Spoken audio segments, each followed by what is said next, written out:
muchos milagros en este día en nuestro gloria. Amén.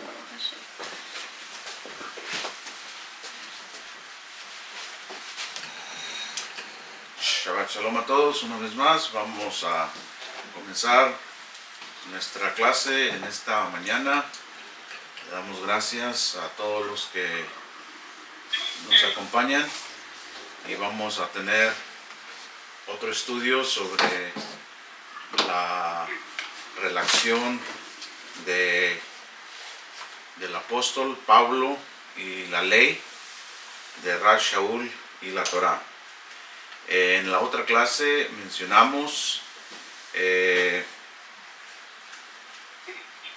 hay dos formas de comprender la existencia de una Torá oral, de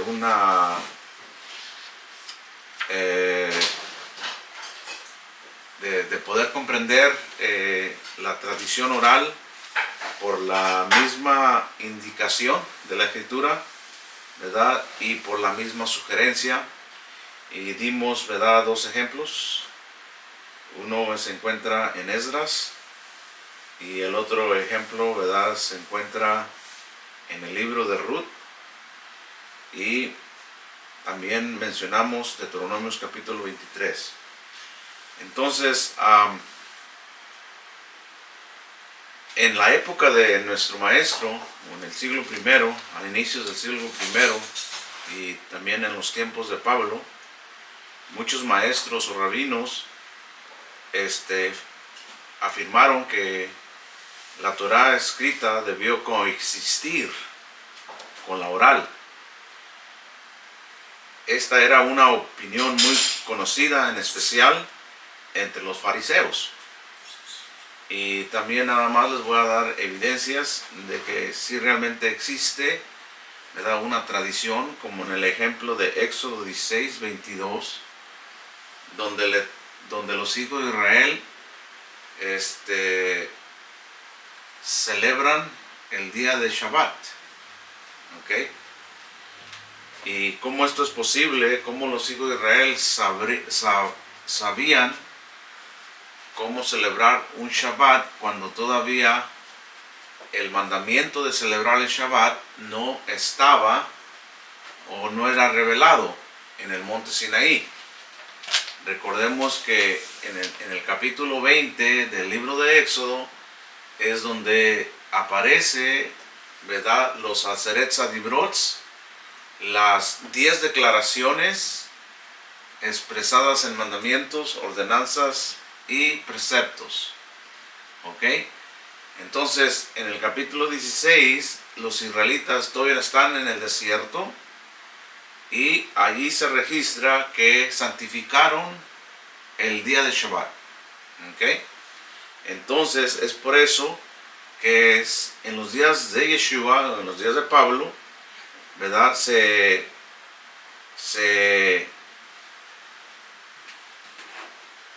afirmaba que siempre existía una Torá oral, una instrucción oral, por la misma evidencia, ¿verdad?, textual y histórica que se encuentra en los mismos libros, como en Éxodo 16, donde los hijos de Israel santificaron el Shabbat, ¿verdad?, sin haber sido todavía revelado el mandamiento de santificar y bendecir el Shabbat como hoy día lo tenemos.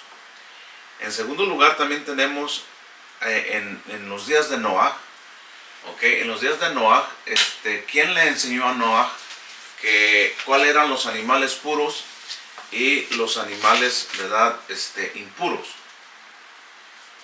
Entonces, debido a esa tradición, muchos afirman que las tradiciones judías son solamente para los judíos.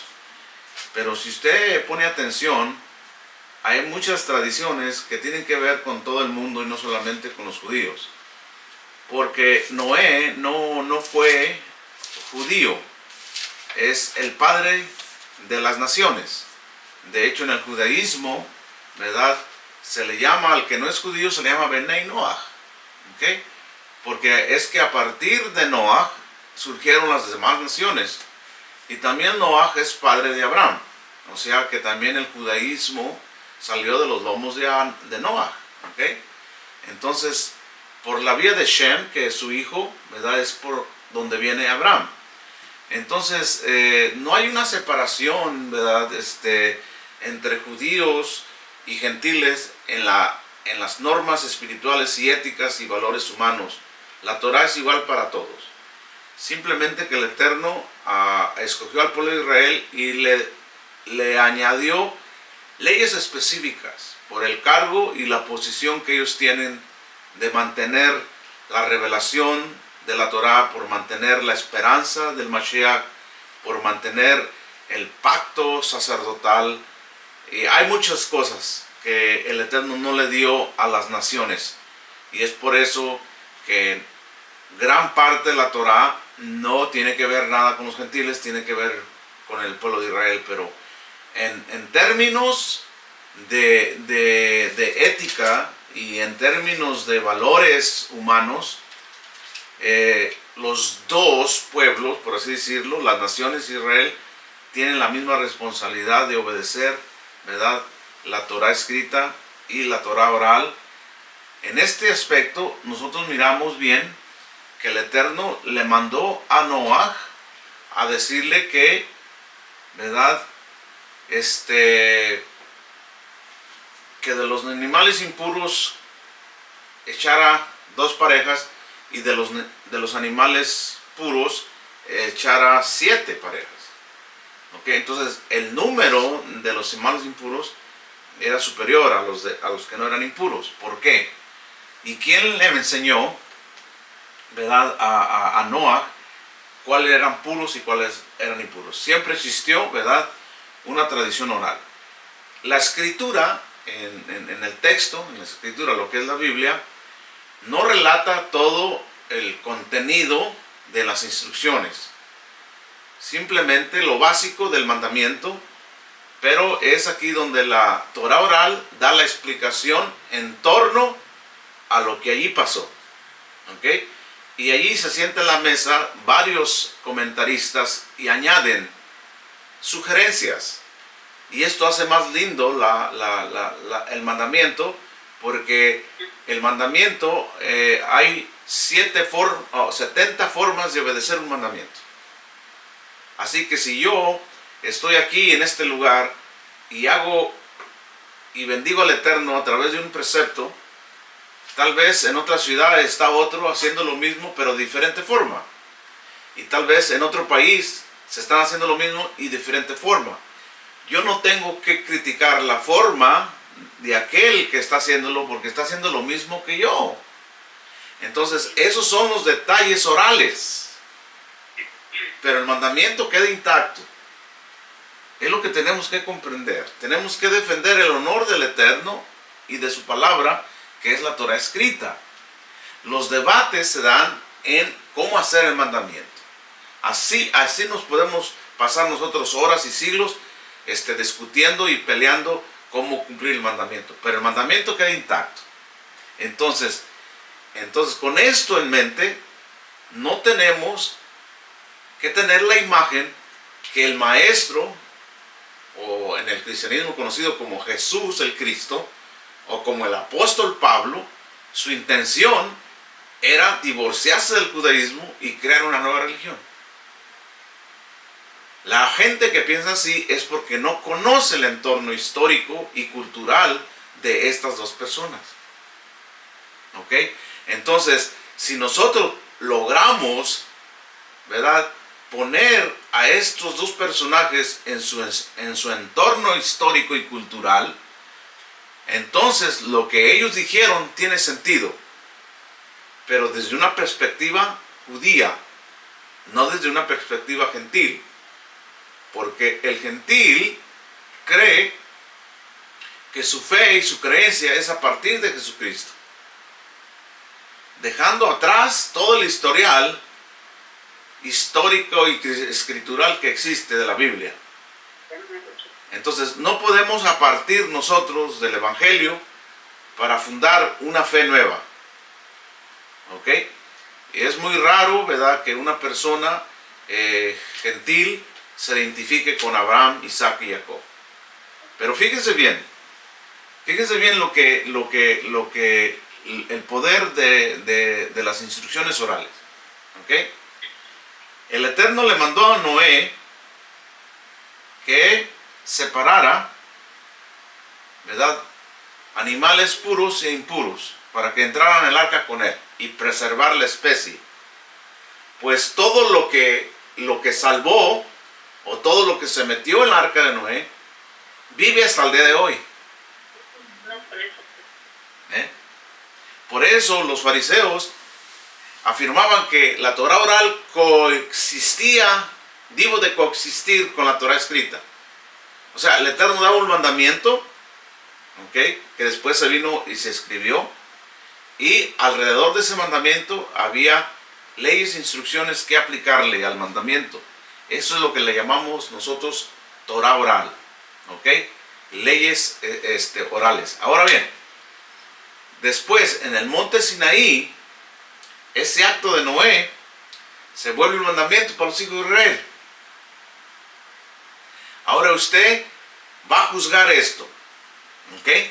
Porque este es un debate muy interesante, ¿ok? Recuerden bien que cuando una persona se convierte al Dios de Israel a través de los méritos de Yeshua, la proyección o el método de salvación que usan las religiones es variante.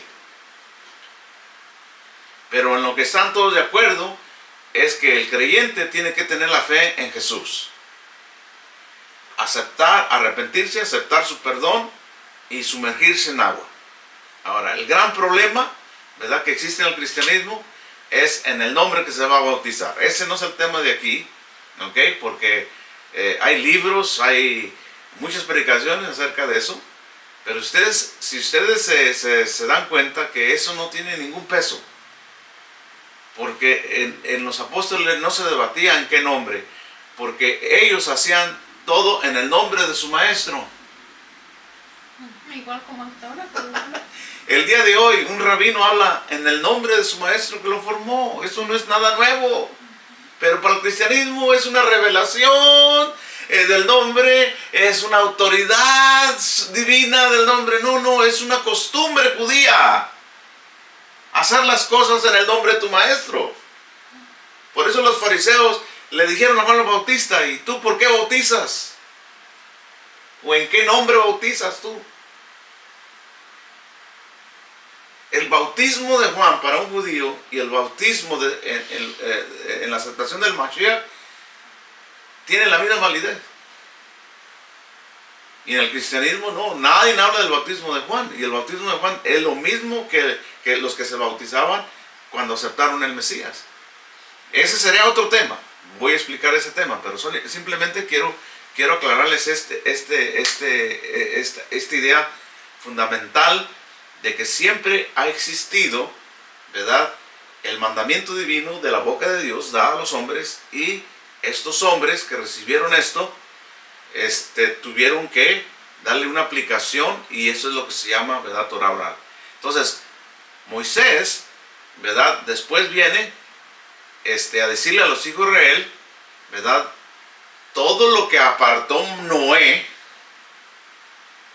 de animales puros, el Eterno se los entregó a los hijos de Israel dignos de alimento. ¿Okay? Dignos de alimento.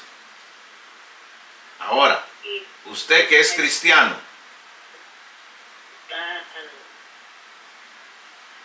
y piensa que Cristo hizo los animales impuros puros, está muy equivocado. Muy equivocado está. Usted no entiende, usted no comprende la gravedad de esa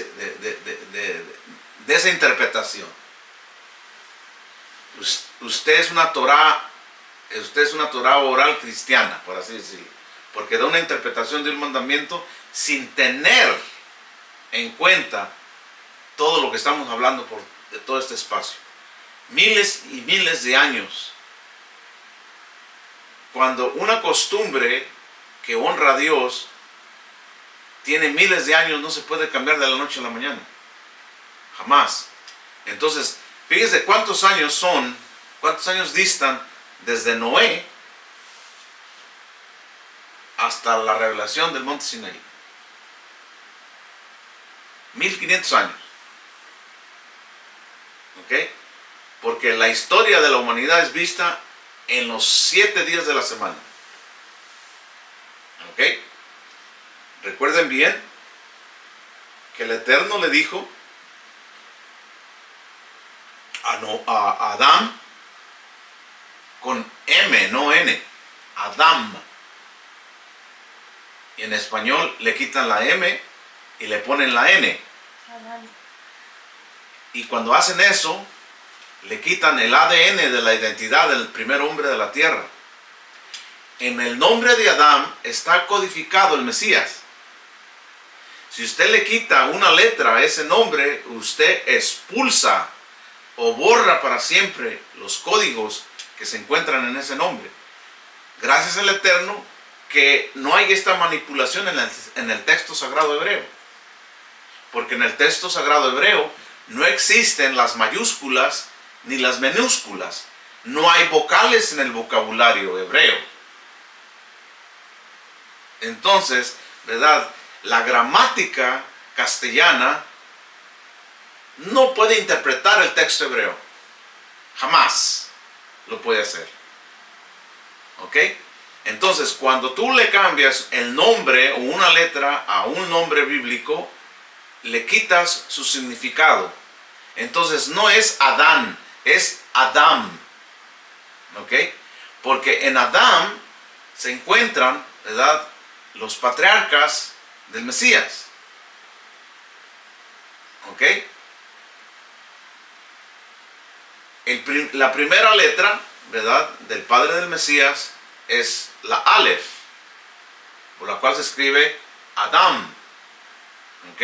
Y la Aleph no es una vocal que suena como A, aunque es la primera letra del alfabeto hebreo, pero es muda, no tiene sonido.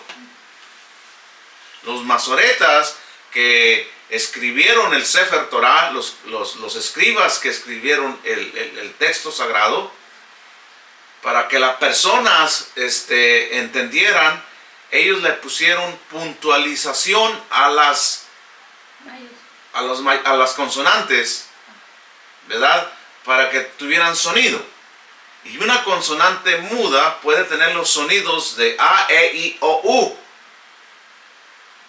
En español usted puede hacer lo mismo con una consonante como la M. Si le pone una E, suena a me. Si le pone una U, suena a mu. Si le pone una I, suena a mi. Bueno, en el alfabeto hebreo, las puntuaciones le dan el sonido de vocales a las consonantes. ¿Ok? Es un poquito complejo porque nosotros tenemos una lengua que se habla con consonantes y vocales. En el hebreo solamente se usan consonantes. Entonces, cuando el Mesías dice que no pasará ni una jota ni una tilde de la Torá o de la ley, se está refiriendo a estas puntuaciones. ¿Cuánto más a quitarle una letra a un nombre o a un texto? Está prohibido. Ni el Mesías, ni un rey, ni un profeta se atrevió a alterar la escritura. Lo que se alteró y lo que se cambió es la forma de hacer las cosas, que es la Torah oral, pero la escritura quedó intacta. De hecho, hay una historia que yo les he hecho, Ptolomeo, fue un gobernador, ¿verdad?, de la descendencia de los griegos, que gobernaba, formó su imperio y se sentó en Alejandría y fue el que conquistó, ¿verdad?, a Israel en los tiempos de los macabeos o antes de los tiempos de los macabeos. Y ese rey, ¿verdad?, era apasionado a los libros, era apasionado a la literatura y tenía, ¿verdad?, un erudito, tenía un escritor, filósofo, que hacía, ¿verdad? Almacenaba o andaba buscando literatura para hacer una biblioteca en Alejandría. Entonces él fue con el rey y le dijo, hay un pueblo en tu reino, dice que tienen un libro sagrado, muy especial para ellos, pero es en el idioma de ellos, hebreo. Nadie puede traducirlo al griego. Entonces él se ganó el favor del sacerdote y le mandó una carta pidiéndole que ningún judío en su reino iba a sufrir por trabajo, comida o tener libertad de adorar a su deidad y a su religión. Con ese gesto, el sacerdote se puso contento al recibir esa carta y le hace, y quisiera que escogieras a 70 hombres sabios, de buena reputación, celosos de tu ley y de tu Dios, y mándamelos aquí. Y tráete el libro sagrado para que me lo traduzcan en mi idioma. Eso causó un alboroto en Jerusalén, porque el sacerdote tenía que reunirse con el Beidín a ver si esto era permitido. Entonces, finalmente le mandó la contestación y los 70 sabios de Israel viajaron hasta Alejandría. Cuando llegaron, los trataron como a reyes, como a ángeles, porque venían especialmente a traducir el texto de la revelación de la Torá en el monte Sinaí dado por Moisés a los hijos de Israel, a traducirlo a otro idioma que jamás se había hecho. Y estás hablando 325 años antes de la llegada del Mesías. Este detalle es muy importante para que tú dejes esa ideología griega que quiere robarte la herencia hebrea. Porque en los intentos de cambiar lo sagrado de Dios, se pierde la esencia del plan divino de la misma Escritura. En otras palabras, no es el hombre el que va a llevar la redención. Es el mismo soberano, Rey de reyes, Señor de señores, el Dios de Israel, el que va a hacer eso posible. Y Él lo va a hacer a través de su Torá y a través de su Mesías y a través de sus siervos. Es por eso que, ¿por qué accedió Israel a hacer esas cosas? Se critica y fue una tragedia ese día.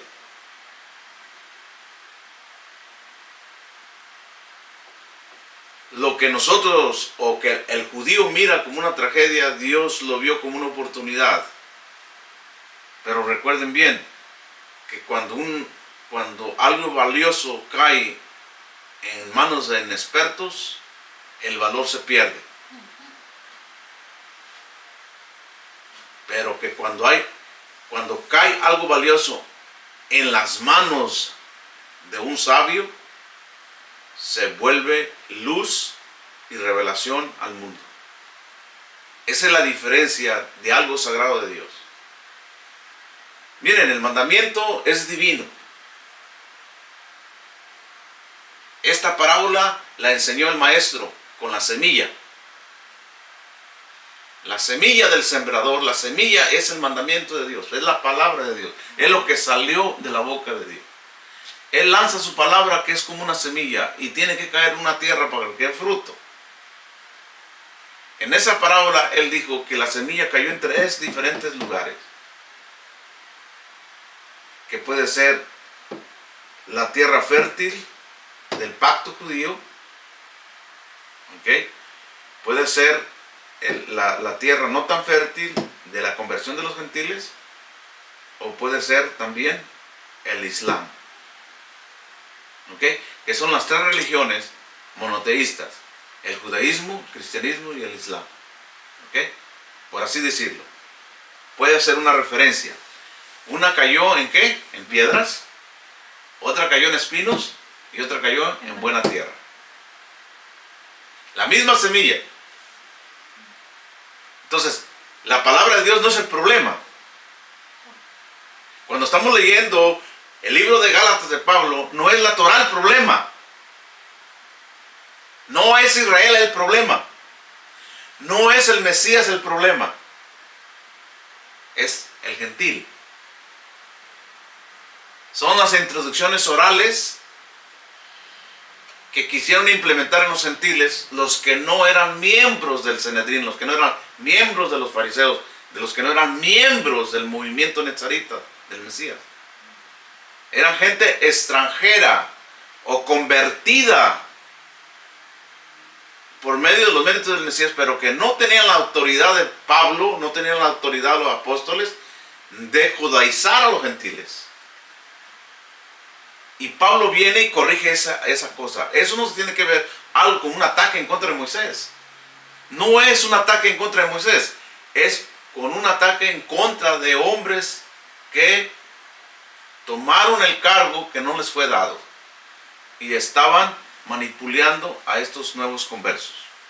Entonces, cuando Ptolomeo llegaron esos 70 hombres, los acogió, trajeron cocineros especiales, porque el judío no podía comer otra cosa. ¿De dónde viene esa herencia? Voy a tratar de conectar esa historia de Ptolomeo con el capítulo 11 de Levíticos y con las leyes de Noé que el Eterno le dio de los animales puros. En el capítulo 11 del Levítico de Levíticos, fíjense bien lo que hace. Habló el Eterno a Moisés y a Aarón diciendo, ¿ok? Un detalle bien importante aquí. Hablen a los hijos de Israel y díganle, estos son los animales que podrán comer de entre todos los que hay sobre la tierra.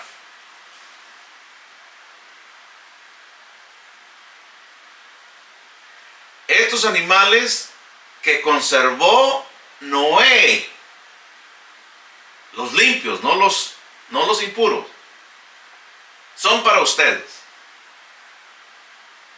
Esto no quiere decir que un gentil no puede comer animales limpios. Sí, también lo puede hacer.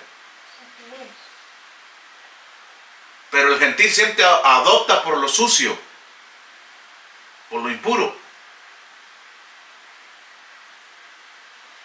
Todo el que tenga pezuña partida y hendida y que rumea, podrán comer. Es fácil. Todo animal mamífero que tenga la pezuña partida y que rumea, pues, ¿qué es la palabra rumear? Los que mastican. ¿Ok? Ese será para ustedes. Esos son los animales puros que conservó Noé en el arca. Y son los mismos que Ptolomeo escogió para darle a los escribas que llegaron de Jerusalén para comer sus dietas. Para que miren el respeto. 1000 años antes, Noé recibió las instrucciones orales de cuáles eran los animales limpios. Después de 1000 años, los hijos de Israel recibieron el mandamiento que esos animales eran entregados para ellos para su alimentación y que muchos de esos animales también eran ofrecidos en el altar como símbolo de expiación y de acción de gracias. Años más tarde, un rey pagano egipcio usó las mismas leyes de la misma Torá para atender a sus habitados. Y él fue y escogió a los chefs, a los cocineros más de su imperio, para que les preparara la comida diario por un espacio de 6 meses, casi medio año. Porque el tiempo que iban a estar ahí tenían que ser atendidos de comida kasher y de animales kosher. Eso fue la condición. Entonces, el tema de la alimentación en la Torá es crucial. Lamentablemente, el cristiano, después de cada culto, se va a revolcar con los cerdos.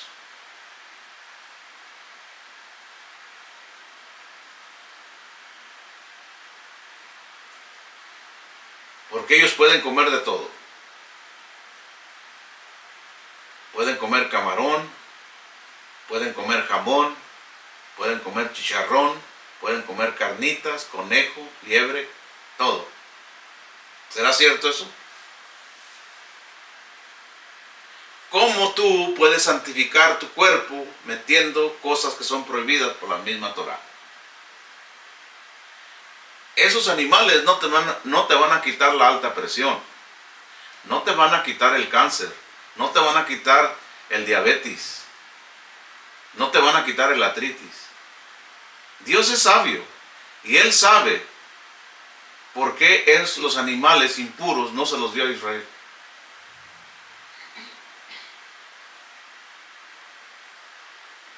Si tan solo obedeciéramos las leyes de Dios, ninguno de nosotros se enfermaría o moriría por una enfermedad maligna. La razón de que estamos enfermos a una temprana edad de 40, 50 años, llenos de colesterol, llenos de alta presión, llenos de hipertensión, llenos de artritis, llenos de ansiedad, llenos de estrés, llenos de pánico. ¿Por qué? Es como tratamos a nuestro cuerpo.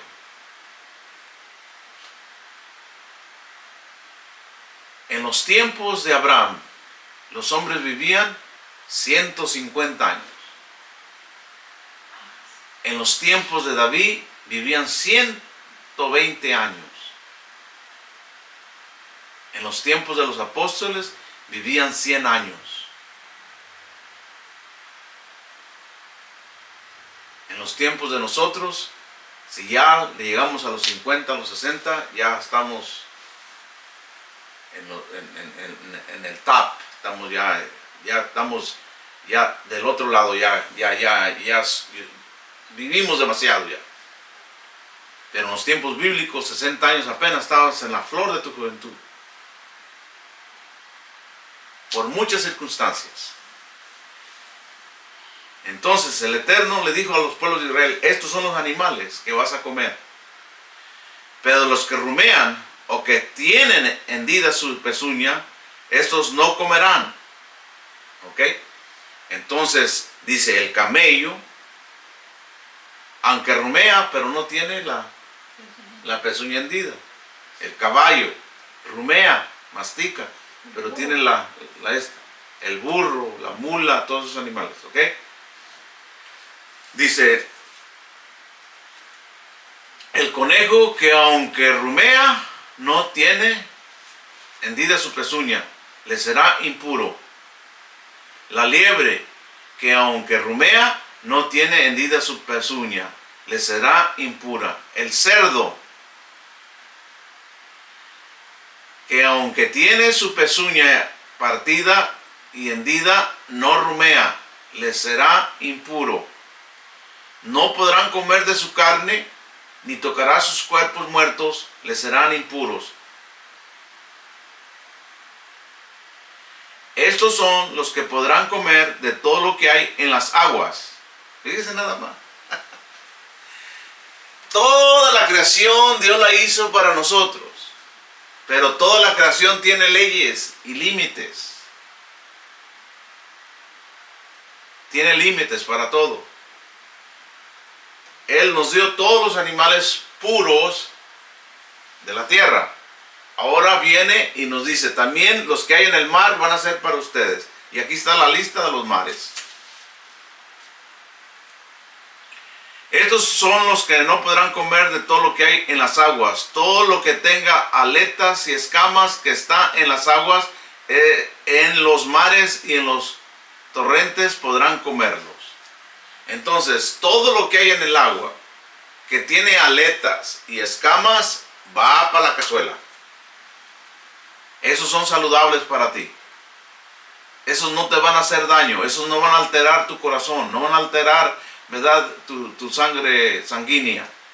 No van a alterar tus nervios. Por lo contrario, las dietas de hoy te quitan la carne. Y la carne es una alimentación fundamental para el cerebro, para no perder la musculatura, la masa muscular de tu cuerpo. Porque la proteína, ¿de dónde viene? De la carne. Y la proteína de la vaca, ¿de dónde la agarra? De la tierra, del zacate. Claro que ahora vamos a mirar cómo son alimentados y todo ese asunto. Pero hay que usar la lógica. Si yo voy a la tienda y compro un pedazo de carne kosher de res, ¿ok? Mientras el mundo de la dieta te la quita y y le pone cuernos y que es malísima. Pero si yo voy y compro 1 kilo de carne fresca y la hago con las verduras y todo, ¿usted piensa que me va a hacer daño ir a comprar un frasco de polvo de proteína? Hay que usar la lógica. Porque cuando uno está comiendo, uno está santificando el nombre sagrado de Dios. Primeramente, que esa carne la cumplas cumpliendo el mandamiento de ir a ganar el pan de cada día. Segundo, cuando tú vas a comerlo, le das gracias al Eterno por eso. Y aun cuando te sacias, vuelves a darle gracias a eso. El Eterno manda que esa alimentación te sirva a tu cuerpo. Ahora, todos los animales que están en el mar, los que tengan aletas y escamas, esos, Ptolomeo, cuando les daba pescado, tenía que seguir estas leyes.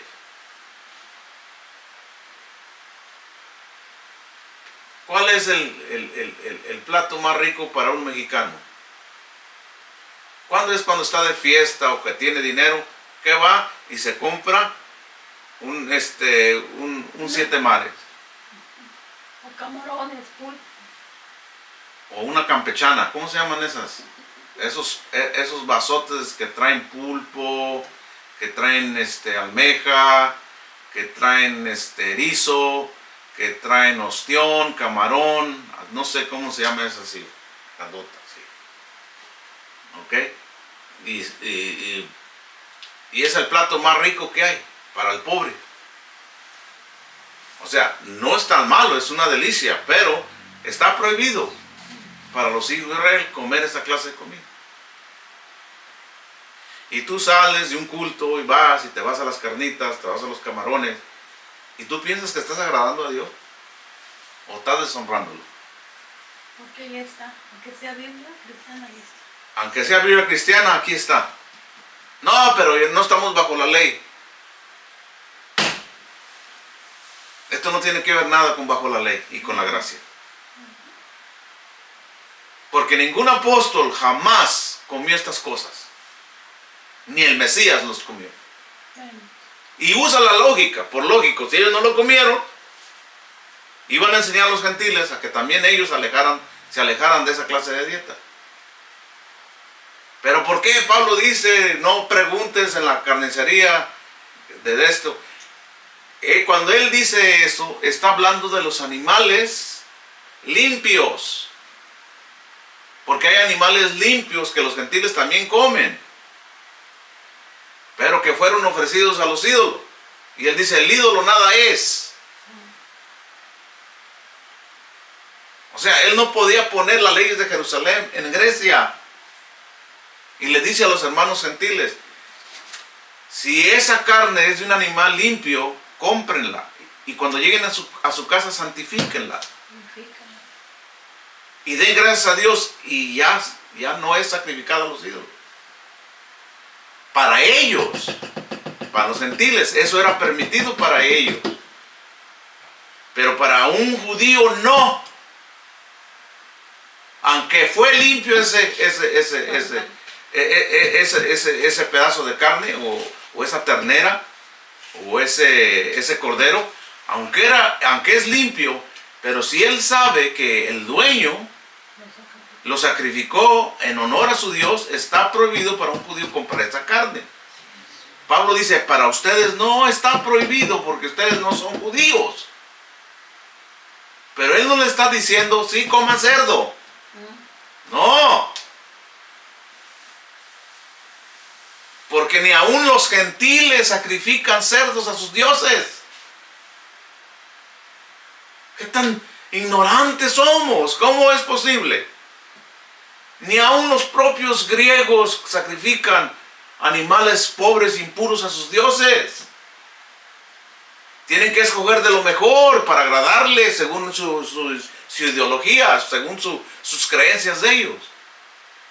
Entonces, esa idea, ¿verdad?, de que Pablo es el fundador del cristianismo, es totalmente equivocada. Porque él fue formado en esta tradición, como vamos a mirar más adelante. Entonces, ese es el mundo terrenal, el mundo animal, el mundo acuático. Ahora vamos las aves, ¿ok? Dice, no comerán de su carne, abominarán sus cuerpos muertos. Todo lo que haya en las aguas que no tenga aletas ni escamas, les será impuro. El pulpo no tiene aletas y no tiene escamas. El erizo, el ostión, que no son ni animales, y la gente se los come, ¿ok? Las investigaciones y todas esas alimentaciones del mar son las que tienen más alto colesterol en el cuerpo, lo produce.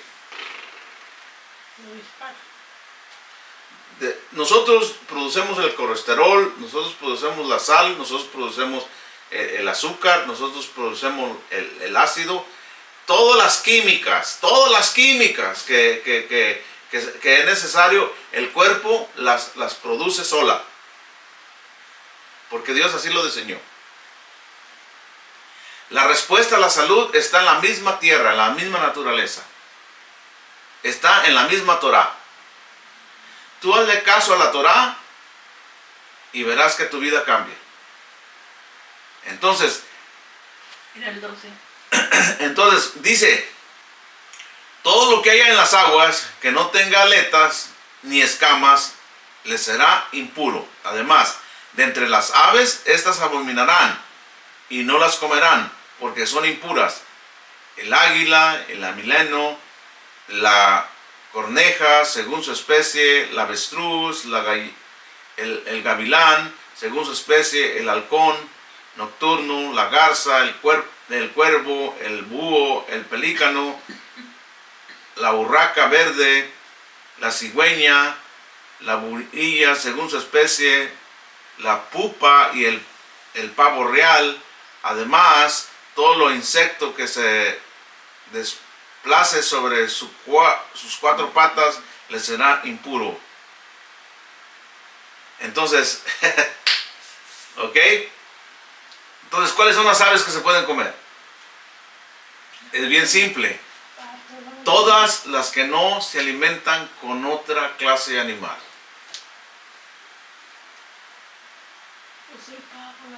¿Ok? Toda, porque un ave que se alimenta con otro animal es impuro. Y yo prefiero obedecer a Dios y no a los hombres. ¿Ok? Entonces, Ptolomeo siguió estas leyes. Cuando terminaron los 70 ancianos,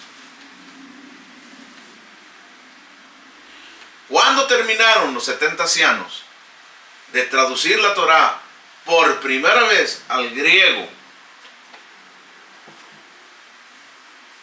cuando revisaron los 70 manuscritos, las 70 traducciones del hebreo al griego, no se halló ninguna diferencia en la traducción.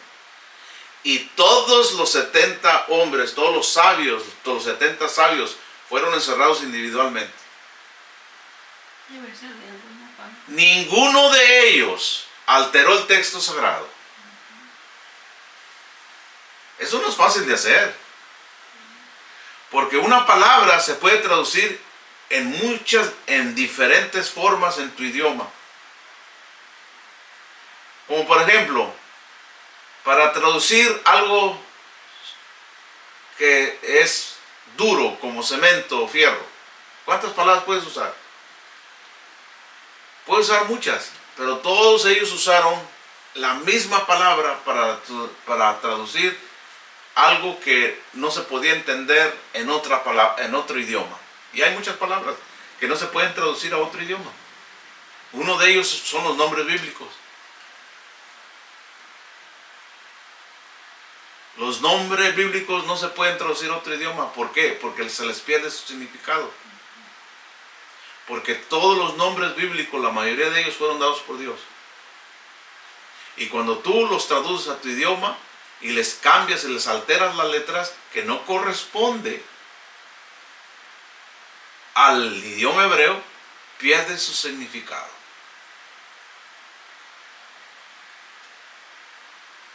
Un simple ejemplo. Todas las Biblias castellanas, todos los lugares de ciudades y todos los nombres bíblicos que llevan la letra Yod. La letra Yod es la letra más chiquita del alfabeto hebreo y es la número 10. Y el número 10 en el hebreo es la totalidad de todo. La letra Yod es la primera letra del nombre sagrado de Dios. ¿Ok? En el fariseísmo se enseñó que para que la persona no caiga en la blasfema del nombre sagrado, está prohibido mencionarlo vulgarmente en tu vida diaria, como nosotros. Ay, que Dios te bendiga. Lo bueno que el término Dios no es un nombre, es un título. ¿Ok? Entonces, para evitar al pueblo que traigan el nombre de Dios en el mercado, en los chismes, Y lo usen vanamente. los gentiles, la gente trae a Dios en el mercado, en los chismes y hasta en el placer. Hasta en la maldición. Dios te maldiga. Ojalá que Dios le mande un castigo. Eso no se debe de hacer con el nombre sagrado. No se debe usar a Dios para maldecir a otras personas. Está prohibido. ¿De dónde aprendemos nosotros eso? Por no conocer estas cosas.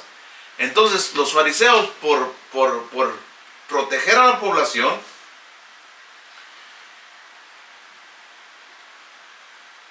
no permitieron a la población mencionar el nombre sagrado del Eterno y le quitaron las vocales al nombre del Eterno para que no las leyeran, y ahora solamente el nombre sagrado de Dios tiene 4 letras. Es la Yod, que es la primera, y es la Hei, que es la quinta, y luego es la Bab, que es la sexta, y es la Yod, la Hei.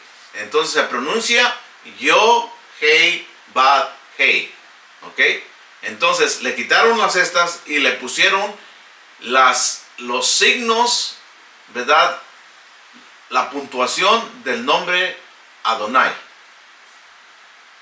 Y es por eso que se llama Adonai. Cuando estás leyendo el texto sagrado y te atraviesas con el nombre sagrado de estas 4 letras, Yod-Heh-Vav-Heh, tienes que pronunciarlo Adonai. ¿Ok? Solamente de allí, ¿verdad? Muchos han querido interpretar el nombre de Yahweh o el nombre de Yahvé porque comienzan a leer con las vocales que los masoretas pusieron, pero esos son vocales del título Adonai. Adonai en hebreo es Señor. Adonai no es un nombre de Dios, es un atributo. Entonces cuando las personas dicen, oh Adonai, no está diciendo un nombre de Dios, no, es un atributo. Los masoretas hicieron eso es lo que codificaron el nombre sagrado para que la gente no cayera en el error de pronunciar el nombre sagrado de Dios. Y es el debate que hay en el mundo judío y en el mundo gentil, cómo se pronuncia el nombre del Eterno. ¿Ok? Entonces, volviendo a la historia de los masoretas, de los 70, cuando Ptolomeo escuchó por primera vez en su idioma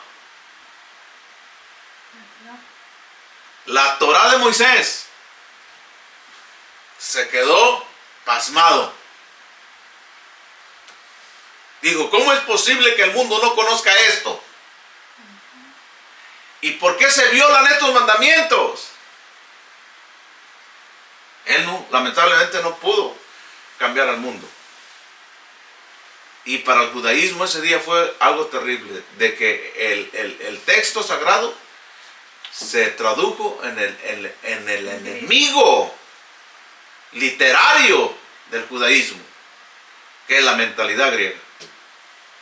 Porque de allí comenzó a hacer la vida imposible, querer apoderarse de Jerusalén y querer helenizar a todo Israel.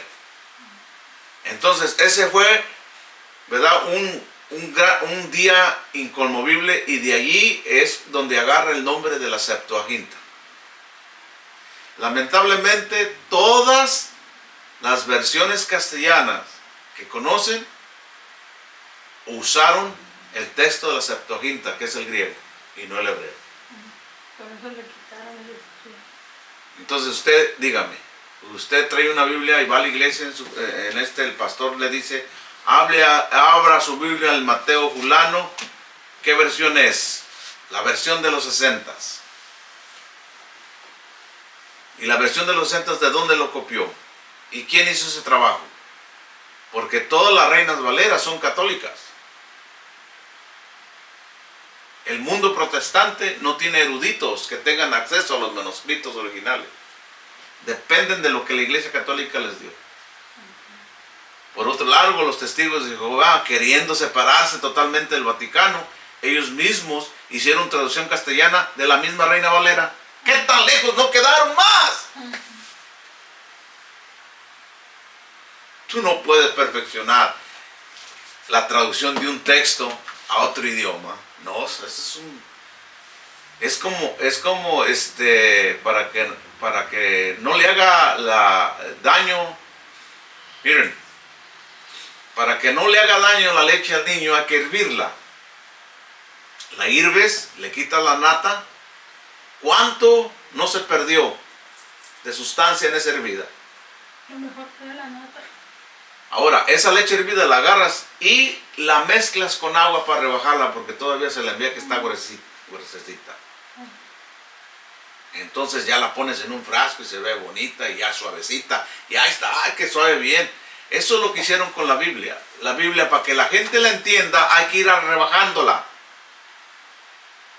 La van rebajando para que la gente la suavice, para que la gente la digiera. Que hable a sus oídos. No, que hable al corazón, no a los oídos. La gente quiere oír, la gente quiere oír lo que le gusta a ellos, no lo que Dios quiere que sepan. Entonces, entre más rebajamos la Biblia, ahora tenemos una Biblia moderna, de los milenios, que habla su idioma de ellos, entonces le quita todo el contexto. Ahora, en esta época, vienes tú con un Sefer Torah, vienes tú con una versión del hebreo, con una carta de Isaías del texto hebreo como que está aquí. Son los libros de los profetas del hebreo al castellano. Vienes, te juzgan de loco. Porque no dice lo mismo que dicen sus Biblias. ¿Y quién es el culpable? el original o la traducción?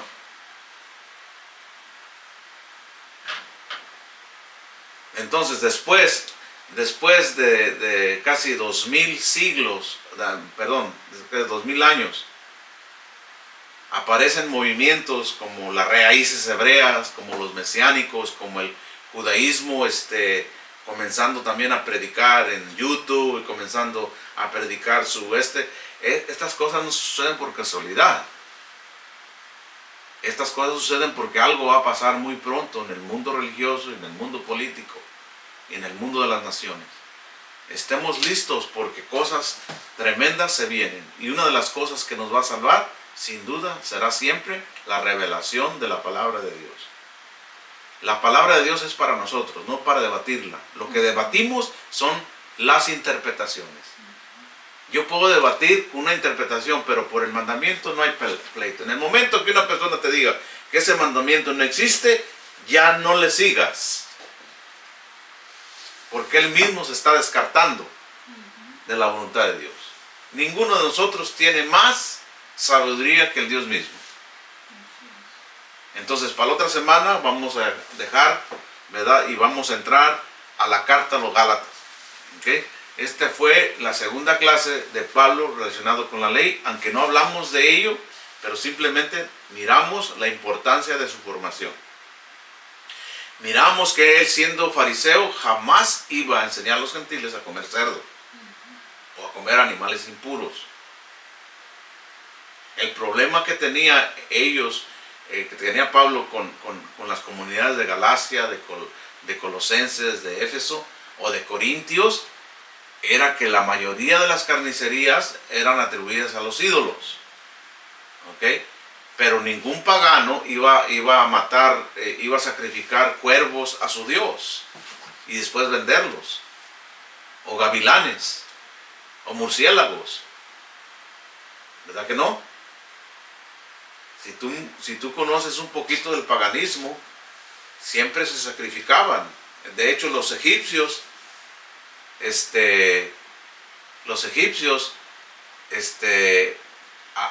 era abominación a los pastores.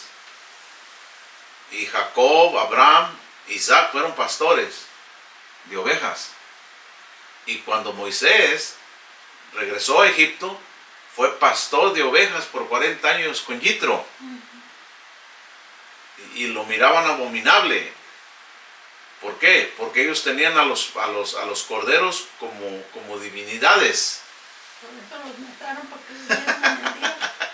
Para que vean, la mentalidad de una persona es la mentalidad de otra. En cambio, los pastores, ¿verdad? Es un símbolo del corazón divino de Dios, porque un pastor, ¿verdad?, da su vida por las ovejas. Lo mismo que hace Dios por nosotros. Él mira que nos vamos al precipicio y mete su mano poderosa y nos rescata. Si mira que nos vamos por el camino equivocado, Él manda algo para que regresemos para atrás. Nos recoge espinados, quebrados, hambrientos, sedientos, sin abrigo, sin patria, y viene, nos acobija y nos pone en un lugar especial. Esa es la característica del pastor. Por eso el Salmo 23, ¿qué dice? Roim, ¿ok? El término pastor en hebreo no es el mismo significado que tiene en el cristianismo. Es totalmente diferente. A un pastor en el mundo hebreo no es mantenido por las ovejas. Él mantiene las ovejas. Y las ovejas le dan para comer. ¿Ven la ideología? O sea, un pastor no vive de las ovejas. Él hace vivir a las ovejas y él come de las ovejas. Porque para vida que algo te dé, tú tienes que invertir. Y a una oveja que no le das de comer y nomás le sacas la leche, tarde que temprano ya no va a dar. Y muchos pastores diarios están regañando a los hermanos que no dan. ¿Por qué no dan? Porque no les das. O sea, nomás los exprimes, pero no les das. Dales y verás que dan. Es la naturaleza. Entonces, el capítulo 23 del libro de los Salmos dice, ¿quién es? Hashem es mi Roim. Nada me faltará. Entonces, Abraham fue el primer pastor de Israel. ¿Y algo le faltó? Él cuidaba el rebaño y el rebaño le dio el sacrificio para que hiciera con Isaac.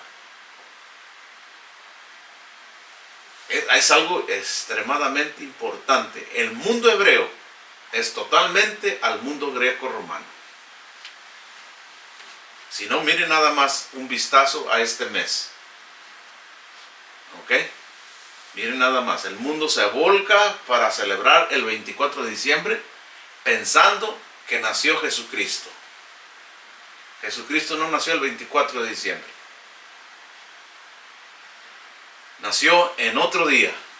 Pero eso es lo que la Iglesia Católica le vendió al mundo y es lo que el mundo aceptó. Entonces, para la otra semana vamos a entrar de lleno, ¿verdad?, a la carta de los Gálatas. Si tienen tiempo, darle una ojeada a la carta de Gálatas para que cuando ya vengan y escuchen el comentario que vamos a hacer de la carta y tratar de explicar los conceptos que se encuentran ahí en esa carta, porque es la carta que se usa más para defender a Pablo del divorcio de la ley del judaísmo y resaltar que el cristianismo es el nuevo pueblo de Dios con diferentes leyes y costumbres que fueron, ¿verdad?, establecidas por el propio Mesías y el propio apóstol Pablo, que es muy lejos de la verdad.